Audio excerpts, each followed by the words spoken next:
On behalf of the work group and County Executive George Latimer, I just want to thank you all for taking some time to spend it with us this afternoon so that we can share some information and really try to help you all in our role in the planning process from a county perspective.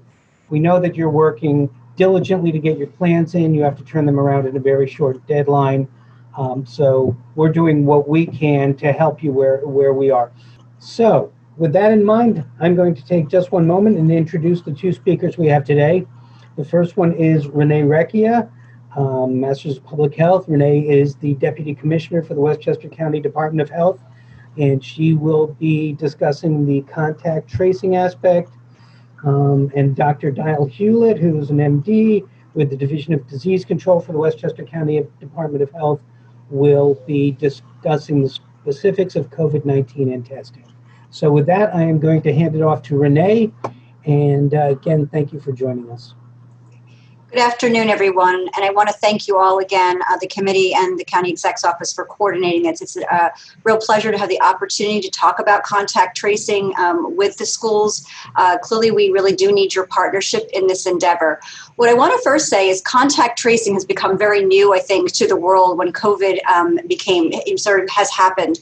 But it's not a new concept to health department or health officials. We really do contact tracing with all sort of diseases that are reportable to us. So it might be TB, STDs. So that this is not a new concept for us, but again, it is new for a lot of folks who are out there. So the way we envision this working, and it has in the past with other diseases, is there's two ways that reports could come in.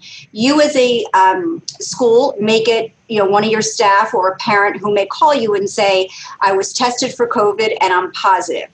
We also at the health department make it a lab report because COVID is a reportable disease to the local health department. So we do receive all positive lab test results. So if it comes from us, what will happen is once we identify the person that either attends school or works at a school, we will be reaching out to you as the official, or actually really working with your contact tracer. The one thing I will tell you is we will disclose the individual's name to you, because if we don't, we can't really conduct our investigation. However, the one thing you should be aware that if in fact we're disclosing this to you, we're disclosing it for your use only. It is confidential information. We don't expect it to be in any press releases or disclosed to others. We certainly cannot control individuals if they decide to disclose on their own. But again, the information we're providing is confidential. If the report is given to you, call us and are notifying us of it, the first thing we're going to want to do is confirm that what you're receiving is in fact an accurate report. Because someone might have thought they had COVID, may have gone for testing, and test results still could be pending. We're not going to conduct an investigation until we have confirmation of a positive COVID test. So what we might ask you is, we're obviously going to ask you for the person's name, the date of birth. Obviously, if it's a student who's under the age of 18, we will need their guardian or contact their parents' information, because we are really not permitted to interview someone who is a minor. We'll need to know sort of when that person was their last day at school. We'll also ask you, if you're getting the information, do you have a copy of the test result? Because we may ask that to be faxed over to us just to expedite our efforts, because the sooner we know and have confirmation of that lab, it will immediately initiate our contact tracing efforts. The slide does provide information of how you can reach us, and I don't need to read that for you, but that is really the method that you folks can certainly get in touch with us. We are operational 7 days a week. We have staff who are always available. So if you do get something over the weekend, do not sit on it till Monday. Please call us immediately. Again, time with contact tracing is really the key. So people sort of may say, well, what's the point of contact tracing? What do you do? So one of the things we're obviously going to find out once we know we have a positive test is we're going to interview the person who was positive. We want to know where they've been, what activities they may have been engaged with, who they came in contact with.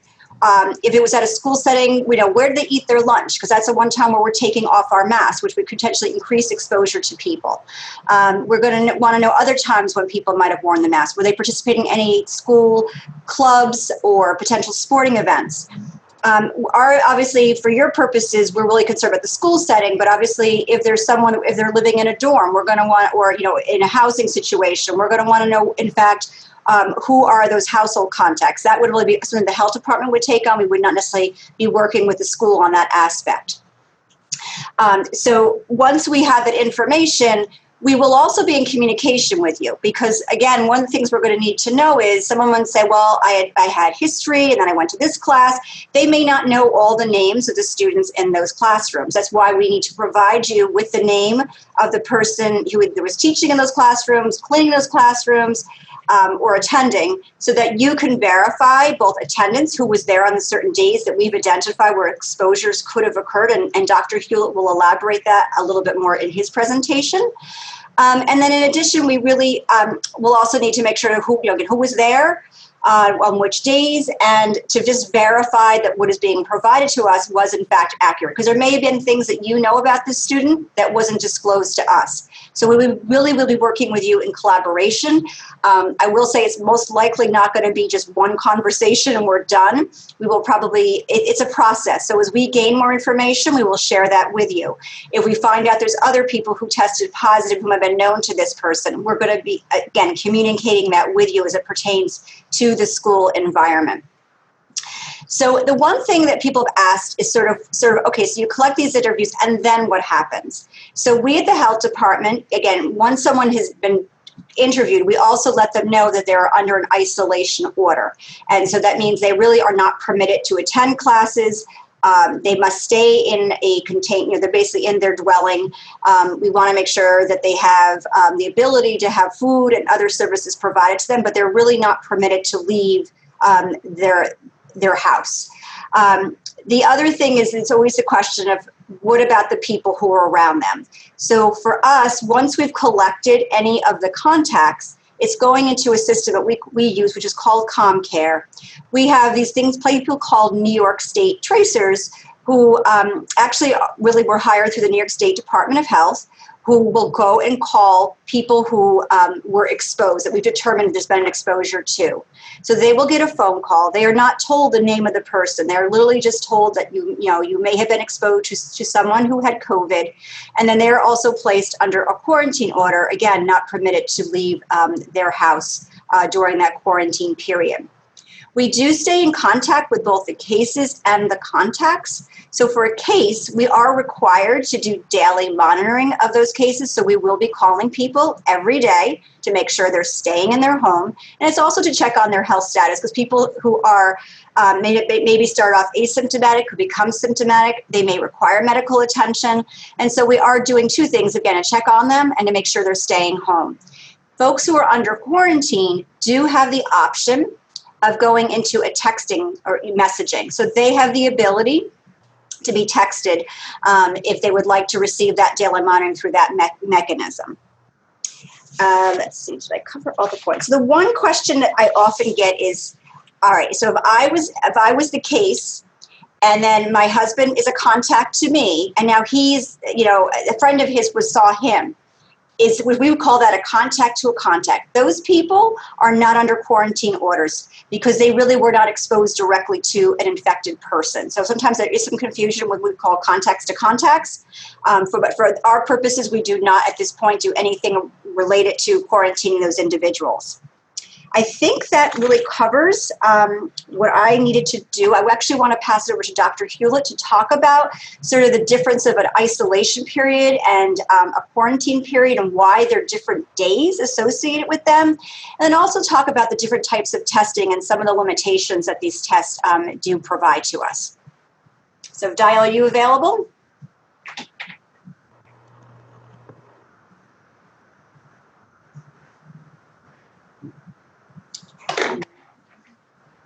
Can you hear me now? Thank you. Yes. Okay, can everyone hear me? Yes, Dr. Hewlett, I believe you're there. Okay, if we can put up the next slide that's part of the program here. I'm going to say a little bit about the actual testing, and we will discuss the difference between quarantine and isolation, and we'll talk about the different time frames that are involved. No, I'm sorry, I got to go back. Are we able to pull that slide up? You want this one? Dr. Hewlett, this one? We have to share. I think if you can share your screen. Oh, I thought I had. Okay, I'm sorry. Okay.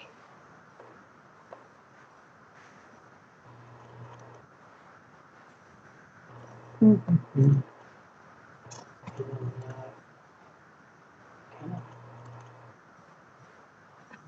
We're just going to be talking about the different types of tests, and if we can't get this screen up, then we can. There we go.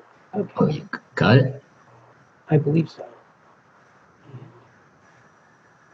Okay, let's go to the next slide here. We just hit on slide number 5. Okay. Great. Okay. So we're going to say a little bit about testing, and just so that we won't forget, I will mention what Renee has already covered in terms of quarantine and isolation. If we have a person who actually is infected, that is, the person has a positive test and they may or may not be symptomatic, then that person requires what we call isolation. And as Renee already mentioned, that person will need to be isolated or kept in separate quarters from other people who might ordinarily be sharing the household, and ideally that person should be in a separate room. If it is at all possible, they should have a separate bathroom. They should not be eating with the family or with other people, but they should be eating alone. And the isolation period will last for roughly 10 days, a minimum of 10 days. If the person's symptoms improve, that's assuming the symptoms improve, then that will be the duration of the isolation, and they can come off isolation after that time. If the person is asymptomatic, but they still have a positive test, those people also have to be on isolation, and it's for the same period of time, for that 10 days. For quarantine, this applies to individuals who have been in close contact, prolonged contact with someone who is known to be positive. And those individuals are placed on what we call quarantine. And the same guidance applies, except the quarantine period lasts for actually 14 days, as opposed to the 10 days which we observe for the isolation. And it's because the incubation period for this virus is 14 days. And most people will develop symptoms, if they are going to develop symptoms, within the first few days. However, some people may take as long as 11 or 12 days. And so that's why the incubation period is 14 days. Now, if we can go back to that next slide again, we will talk about the specifics as far as testing is concerned. No, the next advance forward for us, please. Oh, okay. You said go back. I'm sorry. No, go forward. I'm sorry. Okay. So when we talk about testing, there are different types of tests, and this chart actually comes from the Food and Drug Administration, and it actually describes the different types of tests that are available. And we have different names for the tests, and so sometimes it can be confusing. But we have what we call molecular tests, and these are diagnostic tests. They're actually viral tests. They will actually detect what we call the nucleic acid that is present in the virus, the RNA, and sometimes it's also referred to as a PCR test. The samples are taken via what we call a nasopharyngeal swab, and a swab is placed deep into the nostril, and that is how we actually then sample, and it's placed into media and then taken to the lab.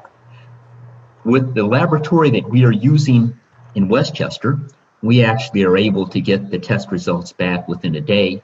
However, you have all heard about some of the delays that are occurring with the commercial laboratories, and so some of these tests are taking several days before the results come back. In some cases, it's taken 7 or even longer days before the results are returned, unfortunately, and this is due to the backlog of testing.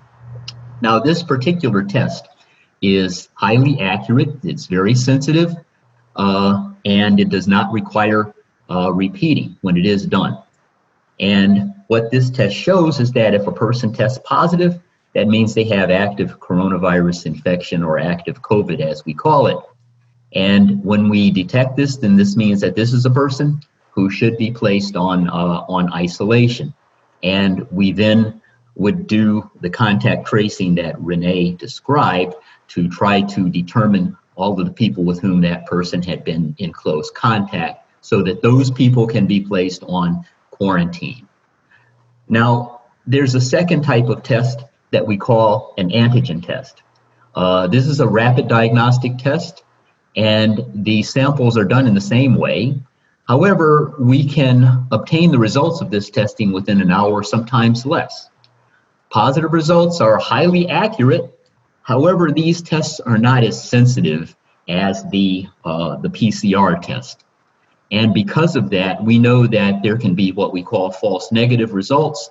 And this then requires confirmation before we can actually say that this person is negative.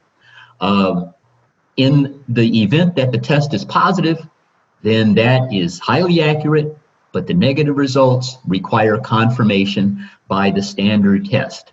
And so this is important information for you to have, because if we have individuals who have positive rapid tests that are done, and many of these rapid tests are available in our urgent care centers and in other clinics, then if the test is negative, we have to have confirmation before we can assume that that person is negative. I should have mentioned, in conjunction with both of these tests, the molecular test as well as the antigen test, if we test individuals too soon, we may get a negative test. And so usually we have to wait at least a couple of days before we recommend the testing is done if we know that a person has been in contact with an active case.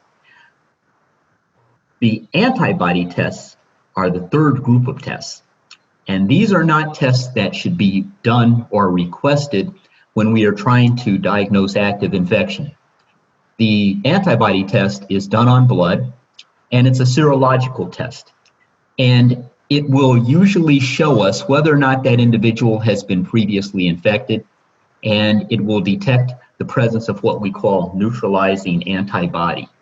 You've probably heard a lot about this because individuals who have recovered from COVID infections are donating their plasma so that it can be administered to other people to help them recover from the infection more rapidly. And it's believed that the presence of the neutralizing antibody will help with that. Sometimes a second antibody test is needed for accuracy, but right now we really don't know how this test correlates with actual immunity. But it does show that an individual has been not only exposed, but the individual has been infected. So these are the three types of tests that are available.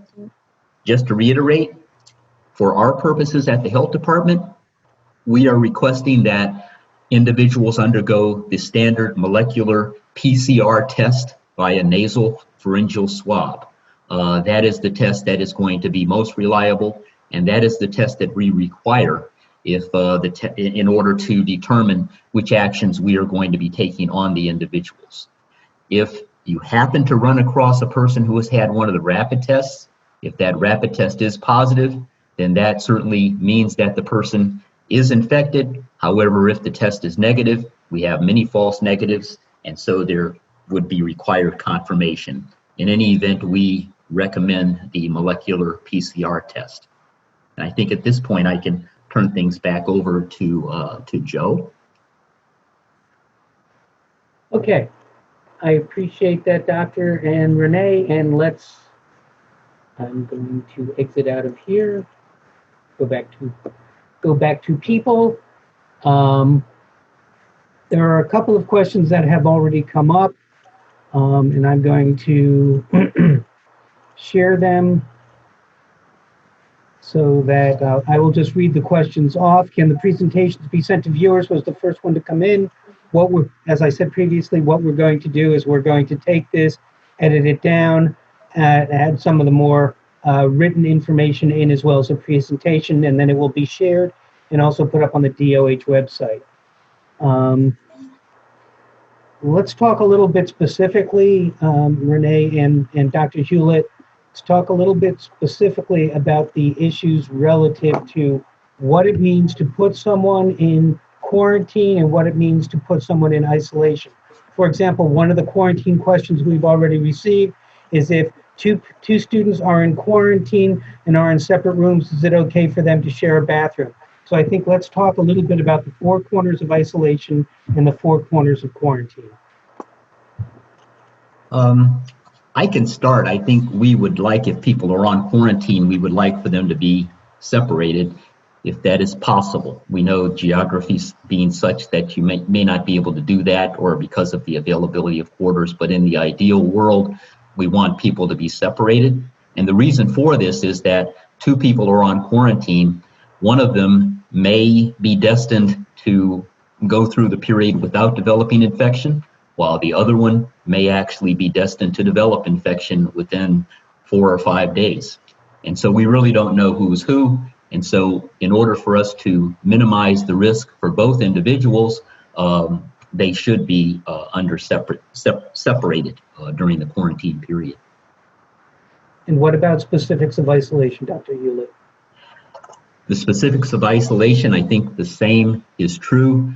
We want to make sure that individuals who are on isolation remain apart from other people to avoid the transmission of infection to other people in the environment. And so those individuals should be in a separate room.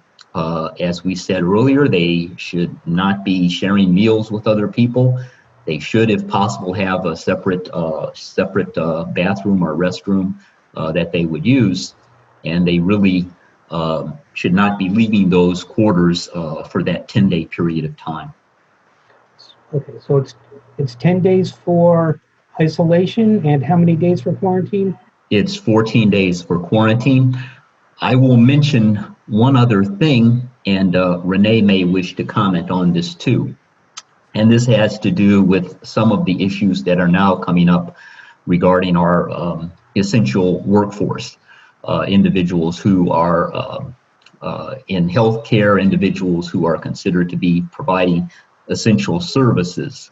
And for those individuals, there have been some exceptions that have been made where those individuals, if they are asymptomatic, but they are still under quarantine because they've been in close contact with another person who's known to be positive, they have been allowed to perform their usual responsibilities. However, they should be wearing face coverings at all time. And also, when they leave their workplace, they should be coming directly to their home or wherever they are being on quarantine, and they should not be leaving the quarantine area after that time.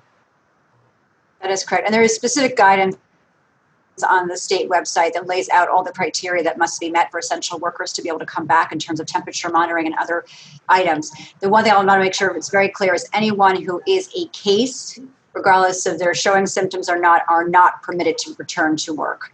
Initially, there's definitely a period of time they have to stay away from the site. Okay, here's another question that comes up, and although the question was posed specifically with a person traveling from one of the quarantine driving states, the question is, the person travels in their child who lives with them but did not travel. And we really can expand that because this question really is about contact to exposure versus contact to contact.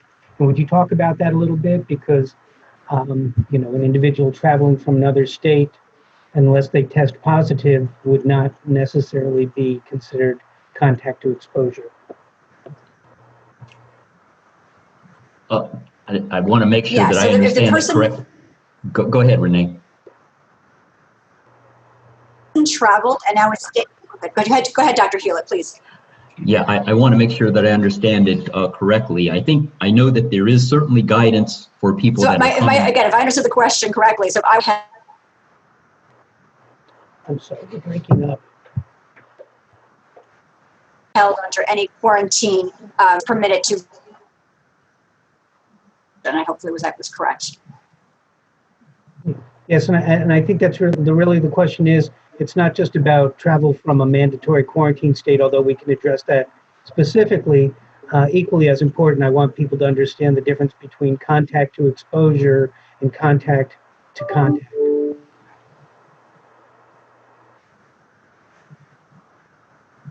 So under that example, though, if I, as the traveler, came in and then eventually became symptomatic and tested positive, the person in my household would be a contact to me.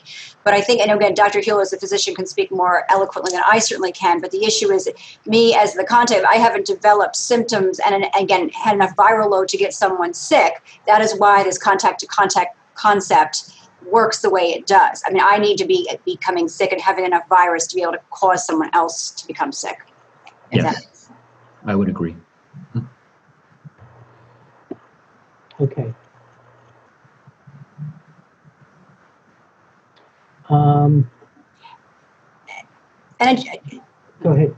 I just want to also clarify when we talk about the quarantine isolation periods, because I think it's, it really, this is where, again, it has a conversation that we have to have. So we need to start, when we make these determinations, there's points in time we are specifically looking for. So for someone who is a case, the first thing where we are asking if they develop symptoms, because if that would be a point in time when the 10 days would start from.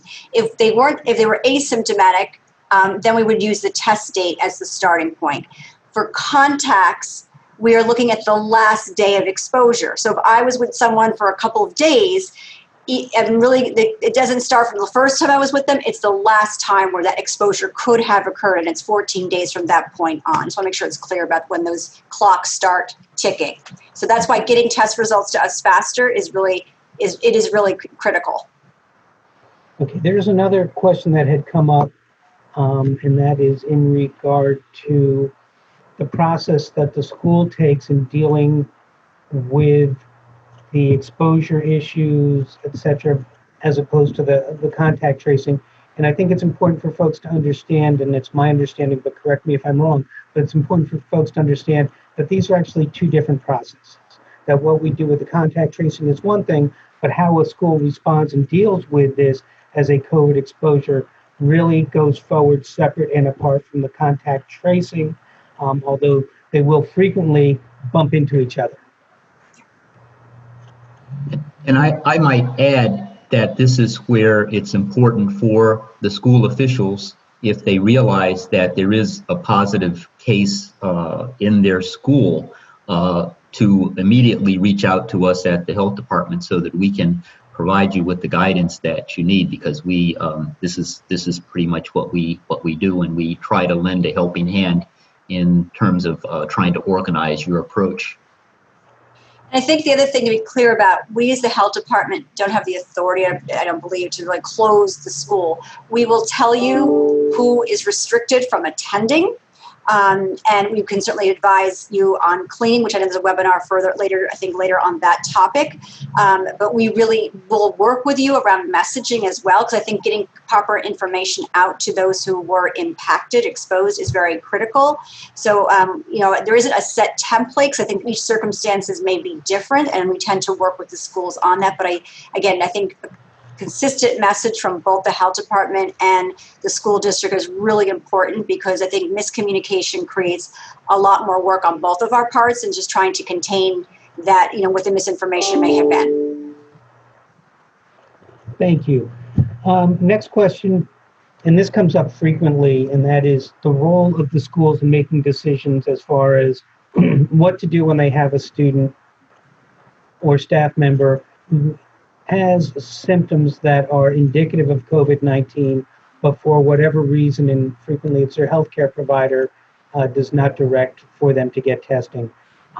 Just to clarify, from our perspective, and that is on the perspective of the county, and we've been talking about this since March, everyone is urged to proceed with an abundance of caution.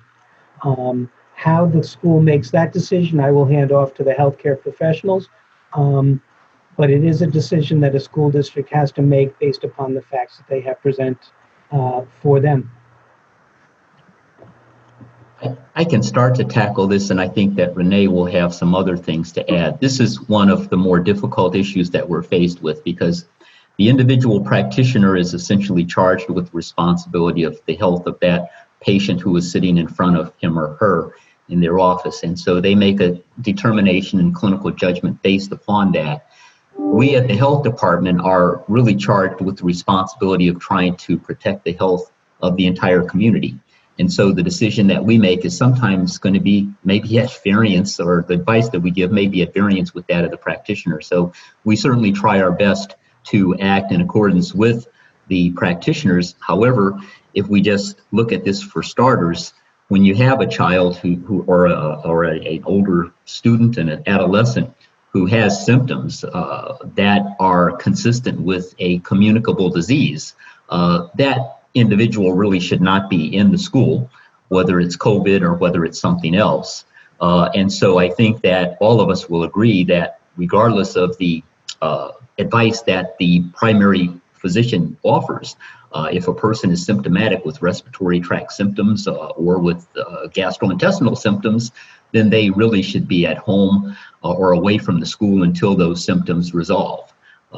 If we are called in to give advice, and if the symptoms seem to be consistent with COVID, then we will certainly make recommendations that the testing be done.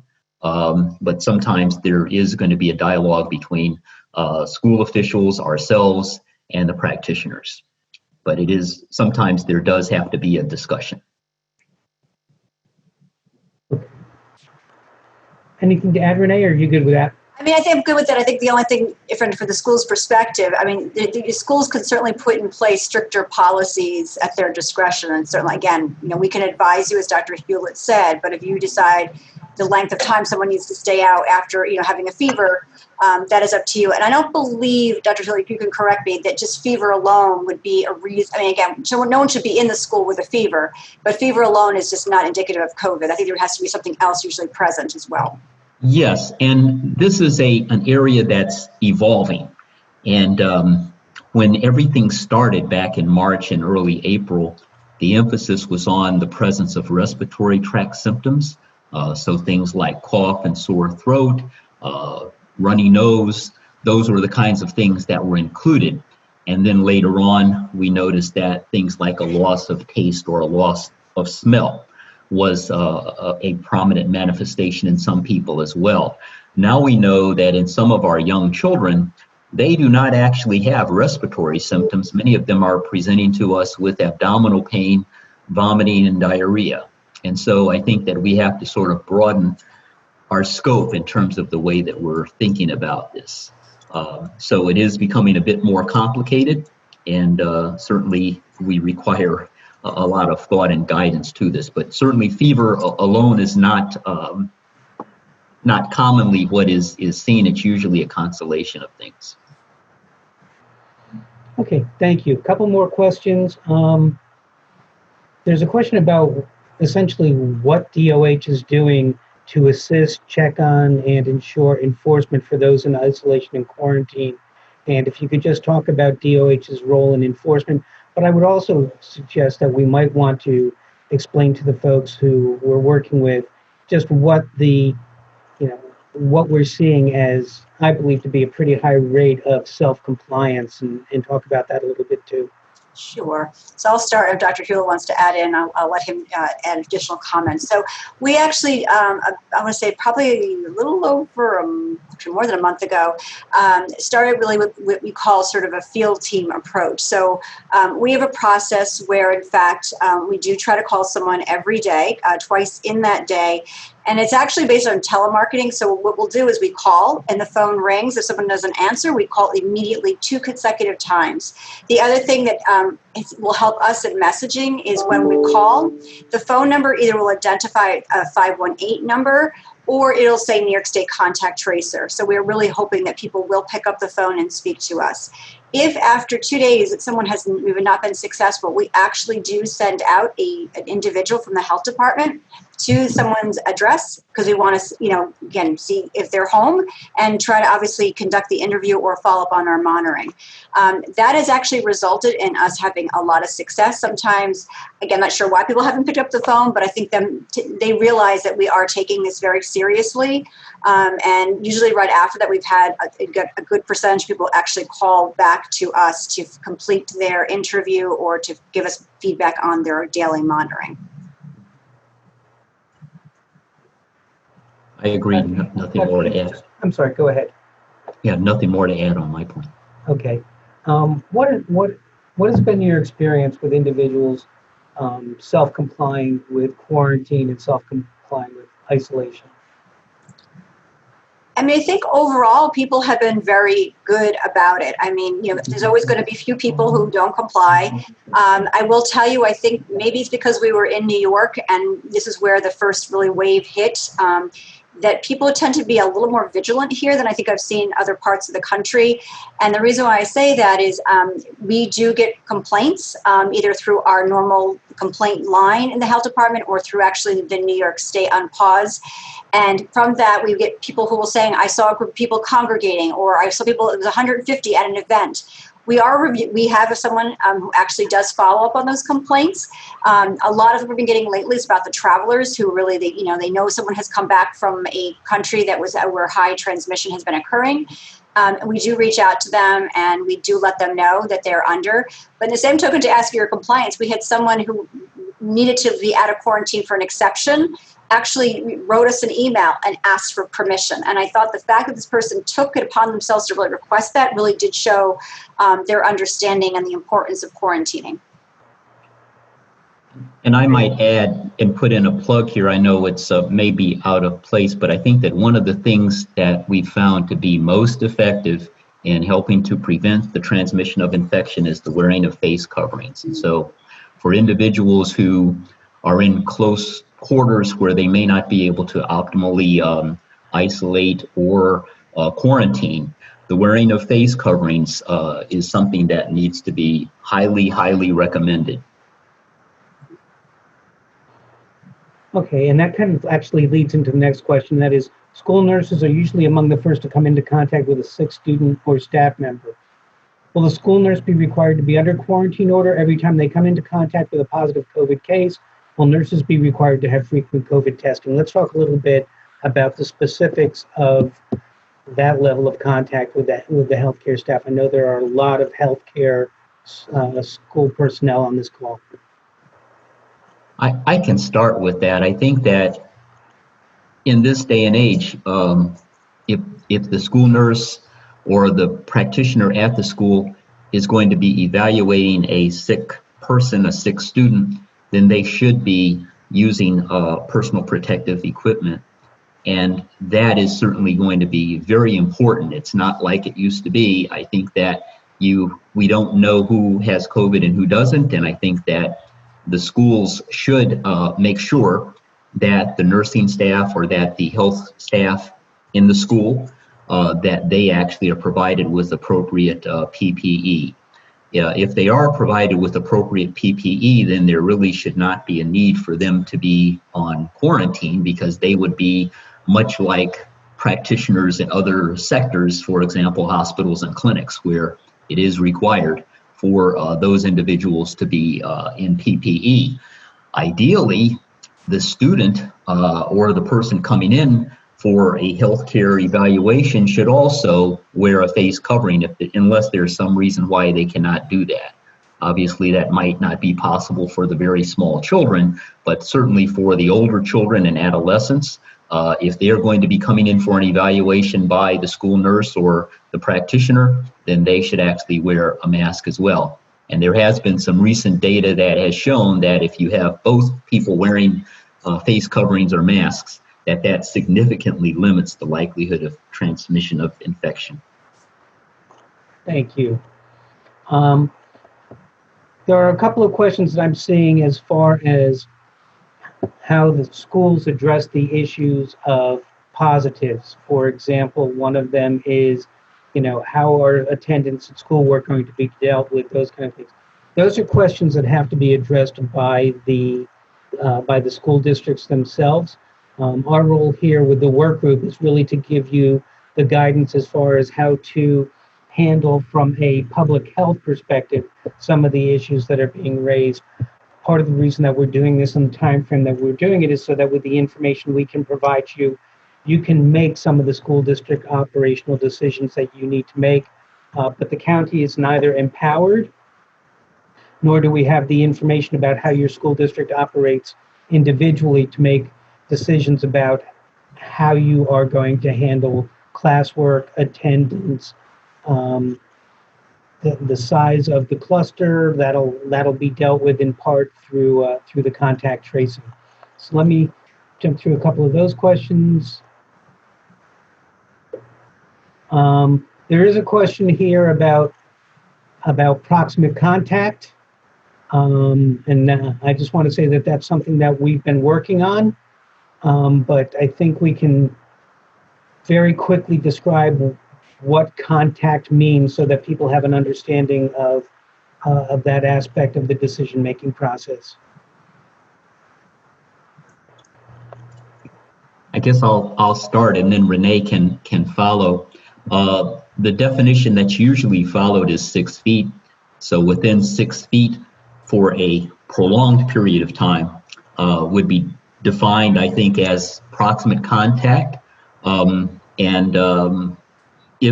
I think that there also are definitions for if individuals are sharing the same room for a period of time, and I think it's for longer than a 10-minute period of time, and that also is part of the definition, but I will turn it over to Renee because I think she may have some of the things that are actually written down that cover all of the possibilities there.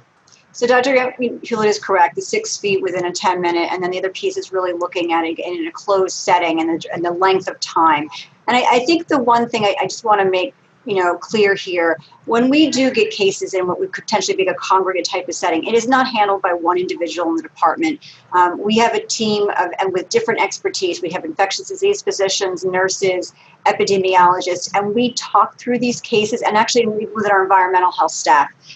So I really want to assure you that this is a conversation we would have to have.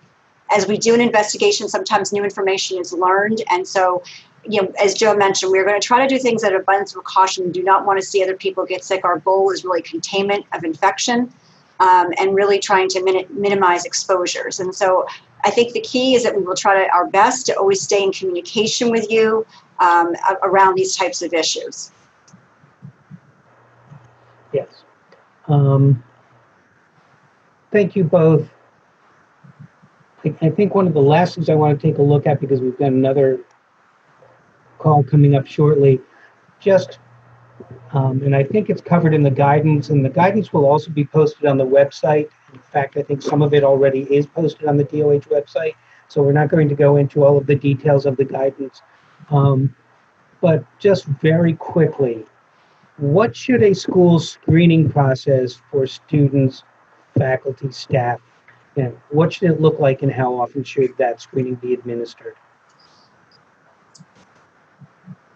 Well, I think that ideally, temperature determination should be made at the beginning of the day as individuals are entering the building. This would include the students as well as the staff. And anyone who has a temperature that exceeds 100.4 degrees should really not be allowed to come into the building. I think that that's one of the first things. In some of our settings, and this includes our own health department, there are questions that are asked of each individual to determine if they have had symptoms that might be suggestive of COVID. And this is, of course, I think very helpful. It's not going to be 100%, but I think that these are some of the things that can be done with some of the new thermometers, the infrared types of thermometers. It's relatively easy to do the testing. It may be necessary to have several people who are at the door in the morning when students come in to do the screening. But I think that these would be things that might mitigate the risk. I don't know, Renee, if you'd like to add further. Yeah, I mean, I think we could also probably provide some additional suggested or recommended questions that could be asked. Clearly, we want to be able to ask people, I may be asymptomatic, but I was in direct contact with someone who has COVID. I should not be at that facility because I should be under quarantine in that circumstance. We want to be asking about travel history to make sure they did not travel recently in the last 14 days to one of those, again, states. And that could be changing. I think every Tuesday the state does put the new states that are considered high transmission. Okay. I think we've covered most of the questions that we're able to. I know that there are some questions that are pending in regard to what is going to be the standard and the metrics that the state has given us in regard to what aspects of schools should be shut down. There are two elements of that that really can't be answered right now. And the first one is whether or not the state is going to give us additional and further guidance on how that piece is going to work. We have reached out to the state as far as how those metrics are going to be determined and who's going to make that determination. The other piece of that's important is to keep in mind that as far as how we deal with any specific cluster, and there are questions here about individual exposures and clusters, all of that will be done in the working relationship that the school has with the contact tracers. And one of the things that we're asking, and you saw that I'm sure in the Survey Monkey that was circulated, is that the schools designate someone in particular for the contact tracers in the Department of Health to work with. That will greatly reduce the amount of time required to get the contact tracing up and running. So the quicker we can connect to you, the quicker that we can move this process forward and really give you some information for your decision-making process. Just to reiterate, as Renee said previously, the Department of Health is not going to be the entity that tells you to close your buildings. That's not anything that we are authorized to do. It's also not really the County Department of Health's role. What we will do is work with you to get an understanding of your situation so that based upon the broader guidance that we're working under, the right decisions can be made. So I just want to reiterate that. Renee, Dr. Hewlett, anything else to add? Stay safe. Absolutely. Thank you. Thank you all for joining us. We'll try and turn this around quickly. I've seen a couple of requests for us to send the slides out quickly, and we will do that as well. Thank you all very much.